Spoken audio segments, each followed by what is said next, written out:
নমস্কার। হ্যালো। হ্যাঁ, যাই।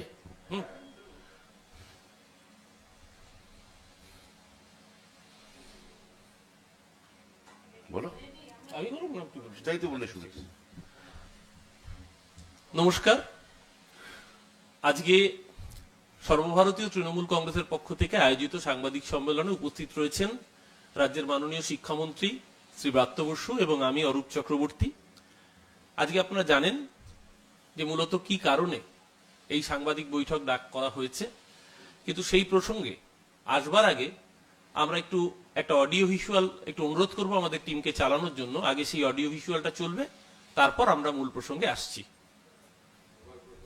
ডিউ রেসপেক্ট, আমাদের অব্রত বাবু আমাদের লয়ার বলেন, with due respect to Indian judiciary system, আমরা সবাই বলতে বাধ্য হচ্ছি যে সিঙ্গেল জাজ বায়াস ছিলেন এবং সত্যি ছিলেন। ওনার কাছে যে রিট পিটিশনই যেত সেটাতেই আমাদের চাকরি যেত। সেটা সেই সময় মানুষ তাকে ভগবান বানিয়েছিল, কিন্তু সেই রায় উদ্দেশ্য প্রণোদিত সেটা তিনি নিজে প্রমাণ করে দিয়েছেন। আপনারা দেখলেন যে আজকের মহামান্য হাইকোর্টের এই রায় কার্যত বেআব্রু করে দিল সেই নেক্সাসকে যে অতৃপ্ত প্রেতাত্মারা চেয়েছিল ৩২,০০০ পরিবারের চোখের জলের বিনিময়ে পলিটিক্যাল ডিভিডেন্ড কুড়োতে। যে রাজনৈতিক কাকচিল শকুনরা এতগুলো মানুষকে কাঁদিয়ে রাজনীতির ময়দানে ফায়দা লুটতে চেয়েছিল, আমরা দেখেছিলাম যে একজন বিচারপতি তার সিঙ্গেল বেঞ্চের রায়ে যে নির্দেশ এসেছিল, সেই বিচারপতি যখন পরবর্তীকালে সাংসদ হন এবং বিভিন্ন সময় তিনি সংবাদ মাধ্যমকেই জানিয়েছিলেন যে তিনি বিচারপতি থাকাকালীন বিজেপির সাথে তিনি যোগাযোগ রেখেছেন এবং বিজেপি তার সাথে যোগাযোগ রেখেছিল। আজকে তার রায় যে পক্ষপাতদুষ্ট ছিল শুধু তাই না, বিজেপিকে পলিটিক্যালি ডিভিডেন্ড পাইয়ে দেওয়ার জন্য সেই রায় ছিল বাংলার হাজার হাজার ছাত্রছাত্রী, শিক্ষক শিক্ষিকার চোখের জলের বিনিময়।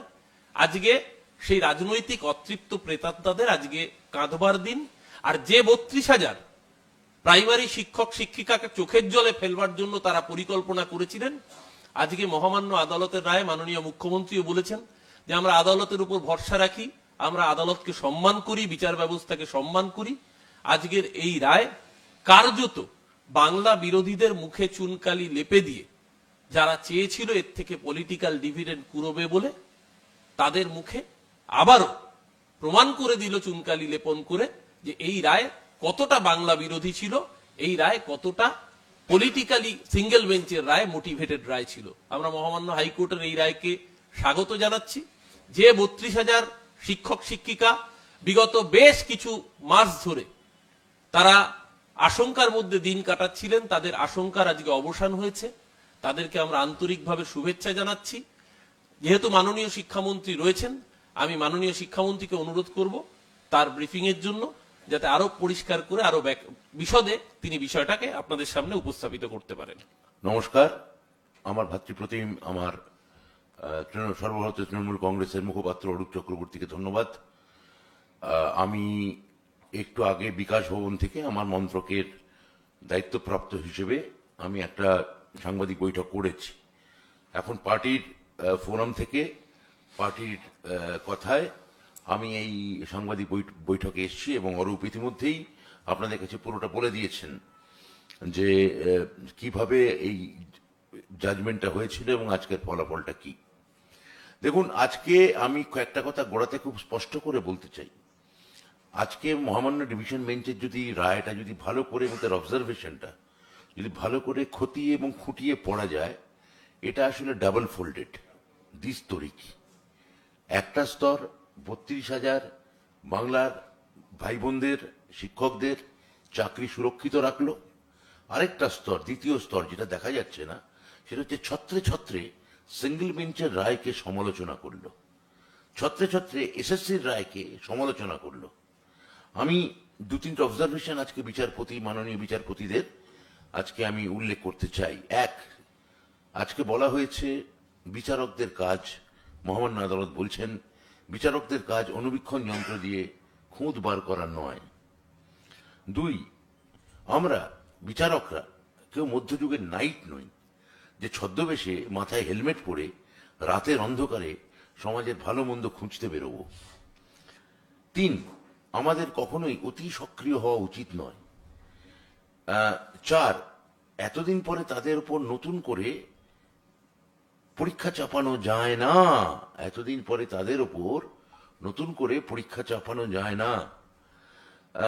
সকলকে, সমস্ত পরিবারকে যে ভয়াবহ অপমান করা হয় এই জাজের যদি চাকরি খাওয়ার পরে, তার দায় কি সমাজ নেবে?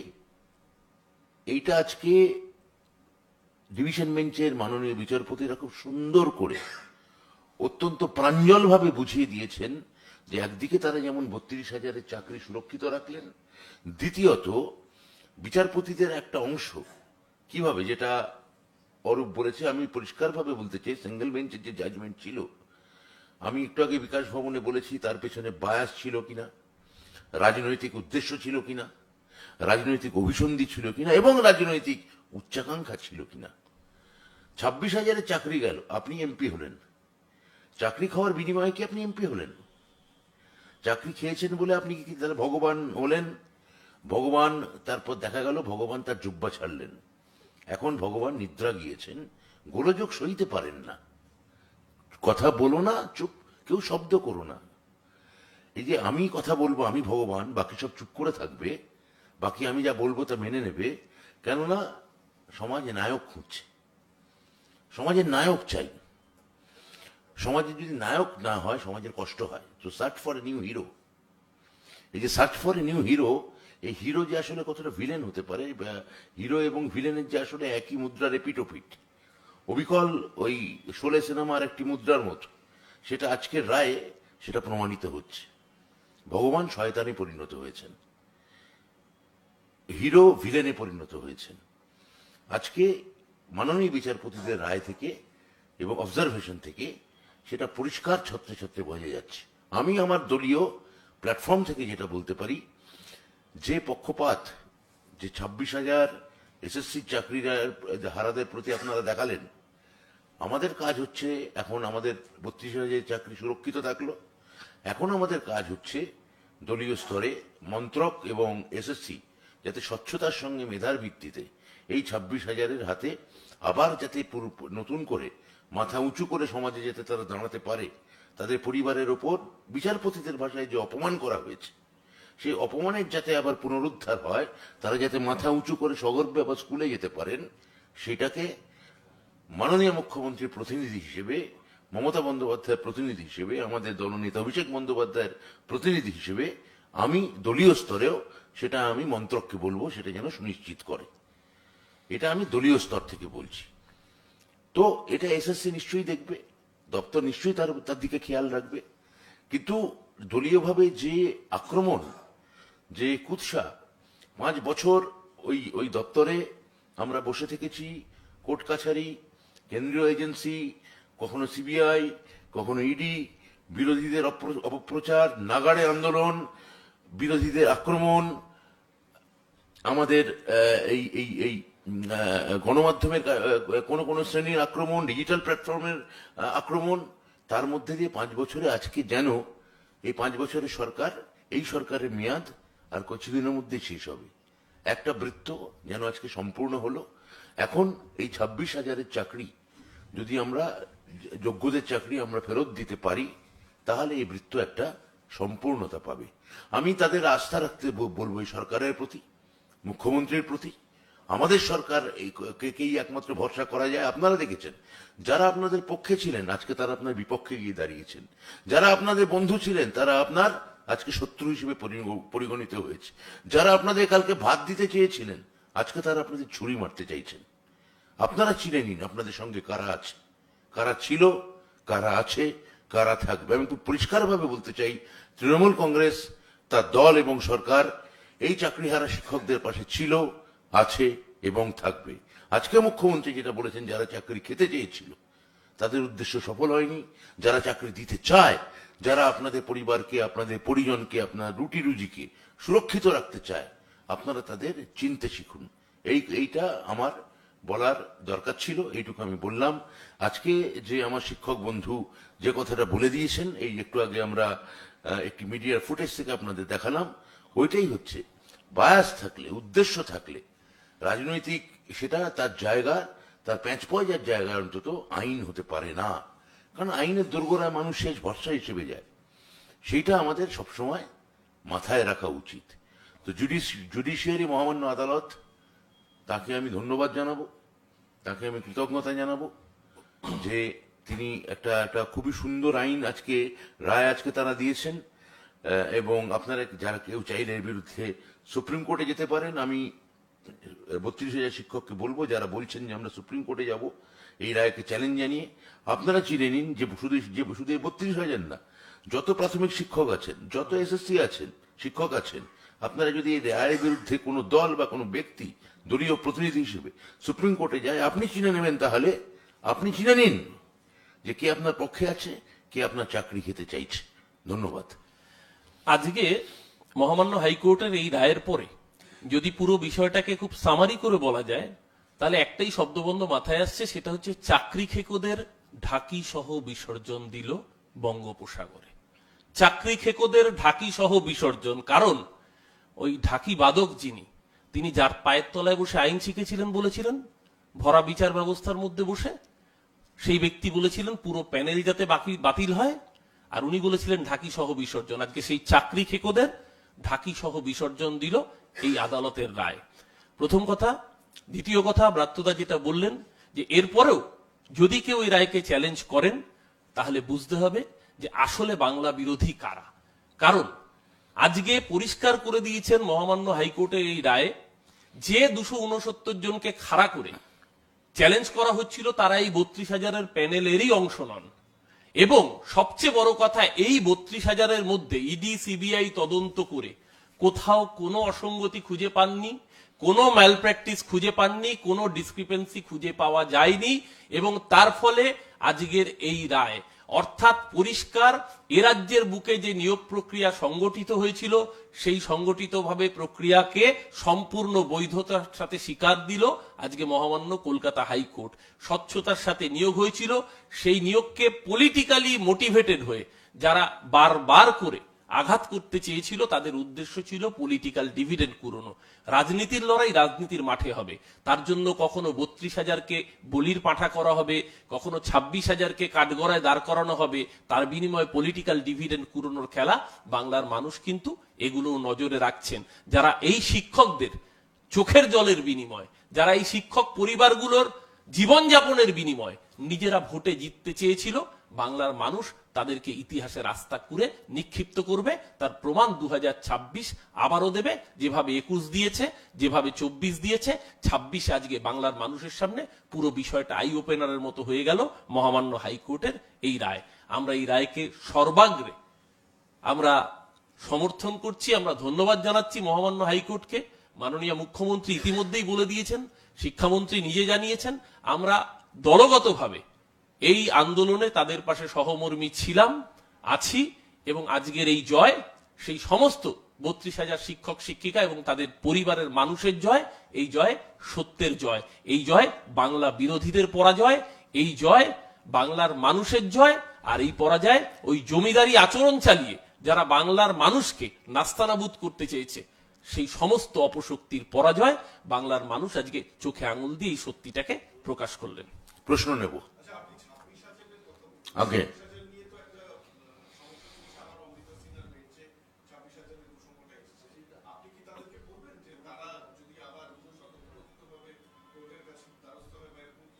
না দেখুন, এটা সুপ্রিম কোর্টে তথ্য পর্যবেক্ষণে হচ্ছে। তো বাকি যে অনেক মামলা হয়েছে সেগুলো মহামান্য সুপ্রিম কোর্ট চেয়েছেন মহামান্য কলকাতা হাইকোর্ট দেখুক, কিন্তু নিয়োগে কোনো বাধা সুপ্রিম কোর্ট বলেছেন বরদাস্ত করবেন না। তো এখন এদের নিয়োগ প্রক্রিয়া চলছে, ওনারা আবার এই রায়ের পরিপ্রেক্ষিতে যদি নতুন করে আবেদন করতে চান, সেটা তো তাদের ব্যাপার। আমরা ওই শিক্ষকদের পাশে ছিলাম, আছি এবং থাকবো।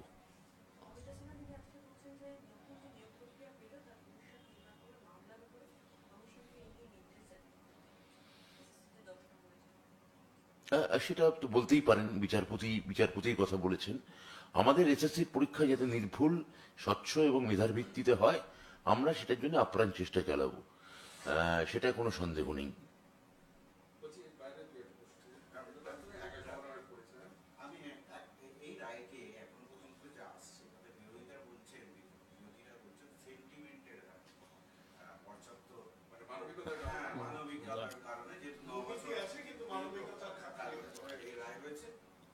তার বলবে, তুমি বলো আপনি বলুন, না, বলো না, বলো আপনি বলুন। হ্যাঁ, না মানে তার মানে বিরোধীরা যদি বলেন এটা মানবিক রায়, তাহলে বিরোধীরা কি তাহলে কোনো একটা অমানবিকতার পক্ষে দাঁড়াতে চাইছেন? বিরোধীদেরকে তার বলতে চাইছেন যে যে আমার মুখ্যমন্ত্রী মমতা বন্দ্যোপাধ্যায় যে যে মানবিক হবার কথা বলেন, এই ন্যারেটিভটা কি তারা বাতিল করতে চান? আমি যেটা বলেছিলাম, দণ্ডদাতা কাঁধে যাবে সমান আঘাতে, দণ্ডিতের সাথে দণ্ডদাতা কাঁধে যাবে সমান আঘাতে, সর্বশ্রেষ্ঠ সে বিচার। যার তারে প্রাণ ব্যথা নাহি পায়, তারে দণ্ডদান বিধাতার অত্যাচার। গান্ধারীর আবেদন, রবীন্দ্রনাথ ঠাকুর। তা আমার বক্তব্য হচ্ছে যে এই আবেদন, আপনারা কি তাহলে গান্ধারী হলেন? আপনারা চোখে ঠুরি পড়ে আছেন? আপনারা মুখ্যমন্ত্রীর মানবিকতাকে ব্যঙ্গ করছেন, এবং সেই ব্যঙ্গ করতে গিয়ে এখন বিচারপতিকেও ব্যঙ্গ করে মানবিকতাকে ব্যঙ্গ করে আসলে অমানবিক বলতে চেয়েছেন। সেন্টিমেন্ট এখানে জেতেনি, আইনের কাছে সেন্টিমেন্টের কোনো মূল্য নেই। আমি বলছি যে বিচারক বদলায়, রায়ও বদলায়, আইন জেতে। আজকে প্রমাণিত হলো আইন জিতেছে। আমি বিচার বিচার কেউ কেউ এর বিরুদ্ধে সুপ্রিম কোর্টে যেতে পারেন, কেউ এই রায়কে ব্যঙ্গ করতে পারেন, বিচারপতিদের ব্যঙ্গ করতে পারেন, আমি করব না। আমি বিচারপতিদের, এমনকি আপনারা এসেছি যে বিচারকের কথা বললেন, আমি তাকেও সম্মান জানাই, আজকে যিনি অর্ডারের কথা বলেছেন। কথা হচ্ছে যে মানে বিচার এটা হতে পারে না যে যে অভিযুক্ত অ্যাকিউজড তার কথাই শুনবে না, তার কোনো বক্তব্য নেই। আমি রায় দিচ্ছি মানে আমি ভগবান, তোমার আর কোনো বক্তব্য থাকতে পারে না। কিন্তু আমার আইনের ন্যূনতম বুদ্ধি বলে যে অভিযুক্ত, তার একটা বক্তব্য যেন থাকে। যখন তার বক্তব্য শোনা হয়নি, কই সেটা তো বলা হয়নি অমানবিক, কই তখন তো বলা হয়নি যে তখন সেন্টিমেন্ট কাজ করছে। যখন বিনা অপরাধেই 26,000-এর চাকরি সিঙ্গেল বেঞ্চ খেয়েছিল, 32,000 না 26,000 প্রথমে এবং 32,000, তখন কি তার বক্তব্য শোনা হয়েছিল? তাদের কোনো বক্তব্য ডেকে জিজ্ঞেস করা হয়েছিল যে আপনারা ঠিক না ভুল? কিন্তু তখন সোশ্যাল সামাজিক সৌধ নির্মাণ চলছে, আসুন আমরা ভগবানের স্ট্যাচু গড়ি। কেউ কেউ মার্বেল নিয়ে আসছিল, কেউ কেউ ইট নিয়ে আসছিল, কেউ বালি নিয়ে আসছিল। আসুন আমরা স্ট্যাচু গড়ে তুলি। এই দেখুন কেমন সুন্দর ভগবান, ভগবান বড় লম্বা। আজকে ভগবান মাটিতে চুরচুর হয়ে ভেঙে সে স্ট্যাচু গুঁড়িয়ে গেছে। প্রমাণিত হয়েছে যে ভগবান বলুন, আল্লাহ বলুন, ঈশ্বর বলুন, সেটা গড বলুন, মানুষ কখনো ভগবান হতে পারে না। সেই চেষ্টা যদি কেউ চালায়, তাহলে তার জাহান্নাম বা নরক তার জন্য অপেক্ষা করে।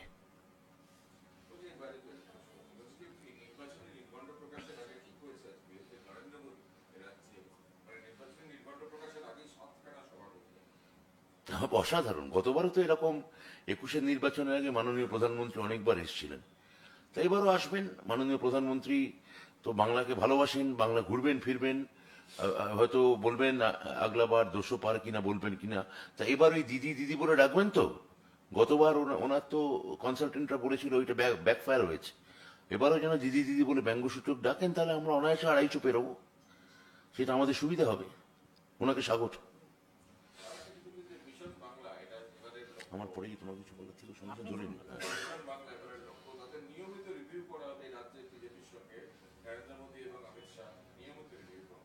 তুমি বলো। না, রিভিউ ওনারা বিজেপির পারফরমেন্সটা রিভিউ করলে ভালো হতো, কারণ যাদের দায়িত্বে রেখেছেন তাদের আমলে 18 থেকে 12-তে নেমেছে ভারতীয় জনতা পার্টি।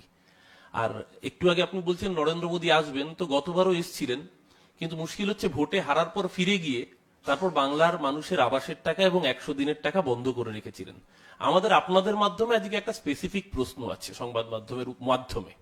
আজকে এ রাজ্য থেকে নির্বাচিত সাংসদরা নাকি সকালবেলা প্রধানমন্ত্রীকে মিট করেছেন, তো তারা কি প্রধানমন্ত্রীর কাছে একবারও জানতে চেয়েছেন যে হাইকোর্টের রায়ের পরেও, সুপ্রিম কোর্টের রায়ের পরেও বাংলার যে 100 দিনের টাকা আটকে রেখেছে নরেন্দ্র মোদীর সরকার, সেই টাকাটা মোদীজির সরকার কবে ছাড়বেন, নির্মলা সীতারামন কবে ছাড়বেন, সেই প্রশ্নটা কি বাংলার কোন সাংসদ একটিবারের জন্য নরেন্দ্র মোদীর কাছে উত্থাপন করেছেন? একটিবারের জন্য কি জানতে চেয়েছেন যে আমাদের বাংলার বীরভূমের একটি কন্যা সন্তান সম্ভবা অবস্থায় আজও বাংলাদেশে, আজকে শুনছি আসবেন, কবে আসবেন আমরা এখনো জানি না, কিন্তু যে বিনা অপরাধে শুধুমাত্র বাংলা ভাষায় কথা বলেন বলে এই অপরাধে তাকে বাংলাদেশে পাঠিয়ে 2.5 মাস এই অমানসিক যন্ত্রণার মধ্যে দিয়ে সেই মাকে এবং তার গর্ভস্থ সন্তানকে, যেই সন্তান আজও ভূমিষ্ঠ হয়নি, তাকে যেতে বাধ্য করলো, তার বিচার কি চেয়েছেন? বাংলার এতজন সাংসদ গিয়েছিলেন, একটিবারও? আগে নরেন্দ্র মোদীকে এই প্রশ্নগুলো করবেন, কারণ ওনারা তো বাংলায় ভোট চাইতে আসবেন। ভোটের আগে আর যেরকম এবার এলে যেন কথা দেন, যেটা আমার নেতা অভিষেক বন্দ্যোপাধ্যায় বলছেন বারবার করে, যে ওই 2,32,000 কোটি টাকা যেটা বাংলার বকেয়া আছে, বকেয়া। সেই টাকাটা যেন একটা পুটুলিতে করে এসে চেক ফেক কেটে আমাদের রাজ্যের ট্রেজারিতে দিয়ে দেন। অনেক দিন ধরে টাকা আটকে রেখেছেন, হাইকোর্টে হেরেছেন, সুপ্রিম কোর্ট পর্যন্ত বলেছে টাকা দিয়ে দিতে হবে। টাকাগুলো দিন দাদা। আর এটা আমাদের বাংলাকে আর এই কত ঠকাবেন? ঠিক হচ্ছে না এটা।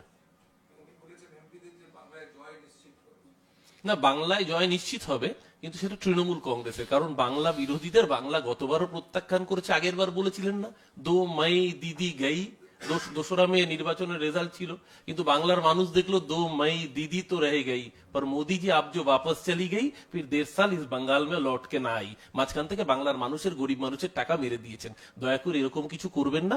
বাংলার মানুষ আপনাদের বাংলা বিরোধী চেহারাটা অনেক ভালো করে জানেন।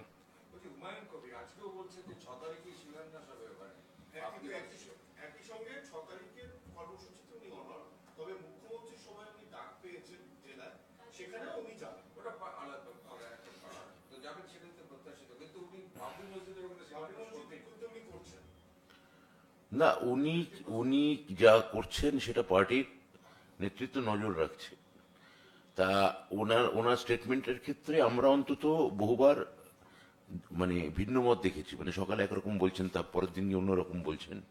তা কালকে মুখ্যমন্ত্রীর সভায় যদি উনি যান, আপনারা যেটা বলছেন, তারপর বেরিয়ে আগে উনি কি মতামত দেন দেখি, যে ওইটাই আবার কর্মসূচিতে অনড় থাকবেন না কর্মসূচি অনির্দিষ্টকালের জন্য স্থগিত রাখবেন, এটা আগে দেখে নিই। তারপর আমার মনে হয় উনি যতটা তাড়াতাড়ি মতামত দিতে পারেন, যত তাড়াতাড়ি কর্মসূচি ঘোষণা করতে পারেন, আমরা আবার অতটা সক্রিয় নই, ওটা আবার অতি সক্রিয়তা হয়ে যাবে, ওটা ঠিক হবে না। না, রাজ্যপালের কথা বলেছেন, তিনি কনস্টিটিউশনাল হেড, তিনি তার কথা বলেছেন। কিন্তু এটা তো একেবারে প্রশাসনিক ব্যাপার, এটা আমাদের প্রশাসনিক সর্বোচ্চ স্তরে মাননীয় মুখ্যমন্ত্রী যখন তাকে প্রশাসনিক সভায় ডেকেছেন, আমি আশা রাখছি তিনি প্রশাসনিক সভায় যাবেন, মুখ্যমন্ত্রীকে নমস্কার জানাবেন, ওই প্রশাসনিক সভায় অংশগ্রহণ করবেন। আশা করি সেই কারেজ, সেই সাহস এবং সেই মরাল মাননীয় বিধায়কের আছে।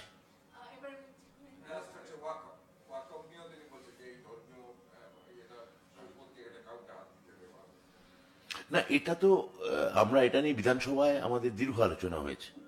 এটা তো প্রিন্সিপালি আমরা যে কেন্দ্রীয় সরকারের পেছনে ওয়াক অফ নিয়ে যে একটা আইন তৈরি করার পেছনে যে অভিসন্ধি আছে, সেটা তো বিধায়ক ঠিকই বলেছেন, একটা অভিসন্ধি আছে, এর পেছনে কোনো সন্দেহ নেই।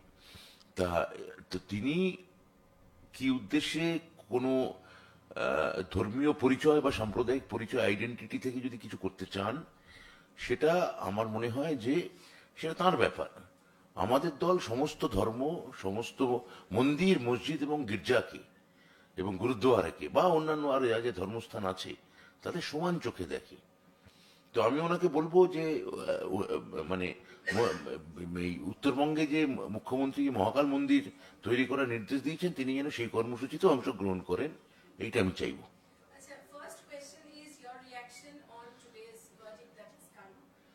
I have already told in Bikash Bhavan, but we are deeply inspired, and we are happy actually, because we convey our gratitude to Honorable High Court, Honorable Judge, and they have secured, Honorable Judge has secured the 32,000 teachers employment vis-a-vis their families' protection. So we conveyed our gratitude to Honorable Court. I personally congratulate from Bikash Bhavan to Primary Education Board, and finally, and of course, my greetings and my gratitude to my honorable chief minister. In this this legal battle, she was every time she was helped us. She gave us a direction and legal. When we have taken the legal all consultancy, she has showed the path. So this is my primary reaction. Second question is on Humayun Kabir, who will be going to Mamata Banerjee's program tomorrow. That's what he has said. But he is coming up with this Babri Masjid thing on 6th. What's the party stand on it? See, about whom you are asking me, that is, I think, that this is taken care by our the party hierarchy, party leadership. Secondly, this honorable MLA has switched over very constantly his opinion. So tomorrow I think he will participate in Honorable Chief Minister program. After that, his reaction today, what he has said, I firmly believe what he has said, definitely he will join Honorable Chief Minister's program. This moral, this courage, I think he has. So if he joins, after that, what will be his reaction? That we will check. Then you can ask our reaction on that. One last question. There has been discrepancies in, this SIR 2208 booths. There was no. Now, one day after that, it's 480 booths. What's happening there? Why so much of changes? So I have no, because I was firmly busy, was this judgment and about the High Court matters. I think Arup Chakraborty can answer this. Do you believe that nobody has died in 20 years in some booths? Is it possible? No. First of all, the revision is carrying out in every year. Okay, so how could you conclude in advance that no single person died in the last 20 years? It may so happen, like in Kaliganj Bypoll, we observed that 6,000 names were deleted. That means in last year also several deletions were there.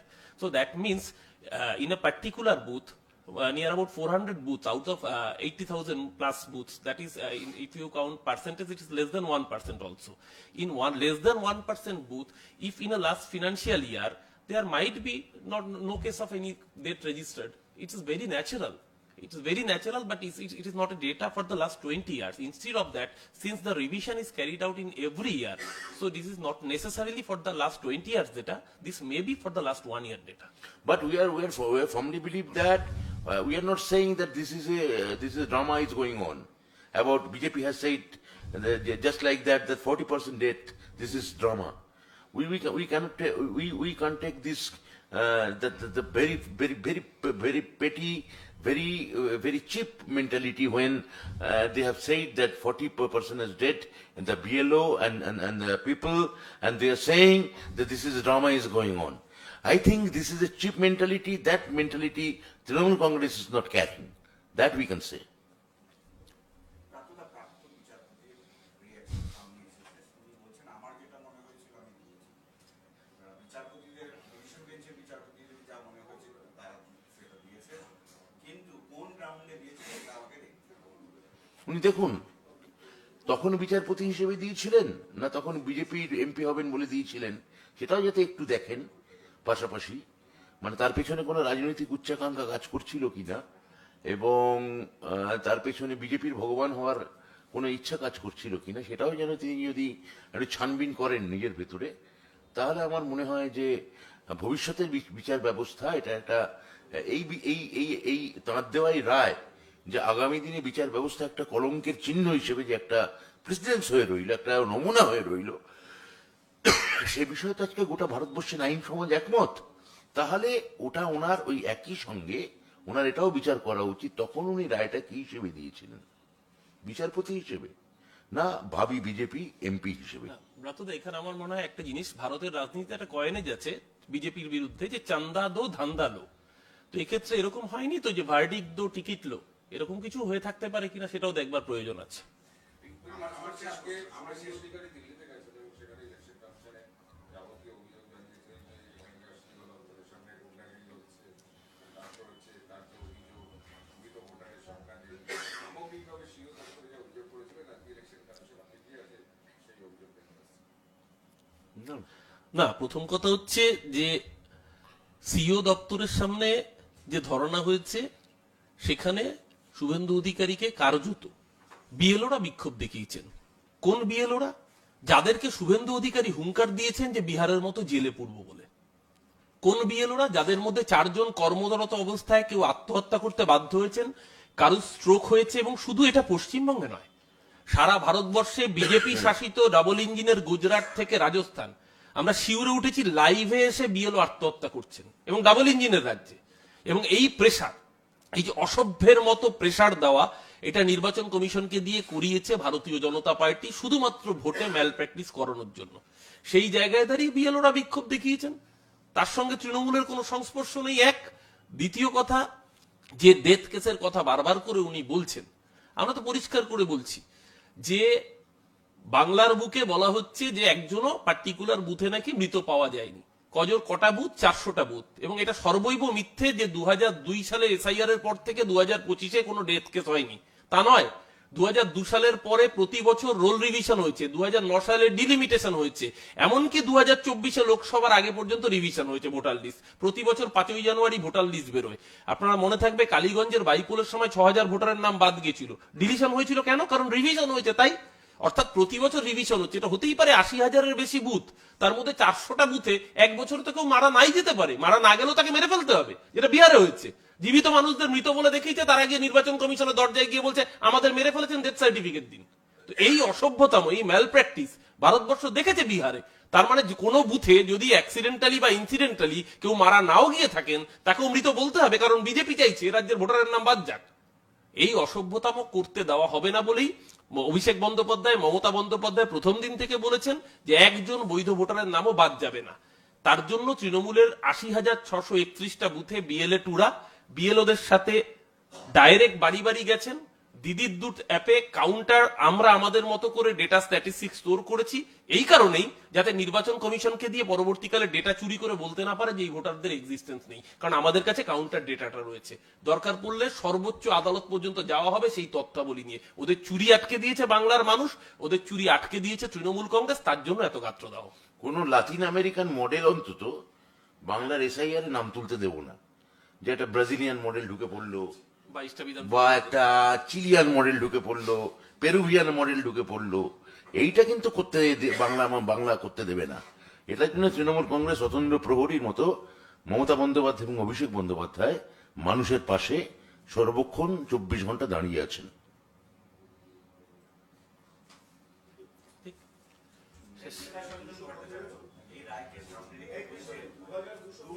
এটা শেষ করবো। হ্যাঁ,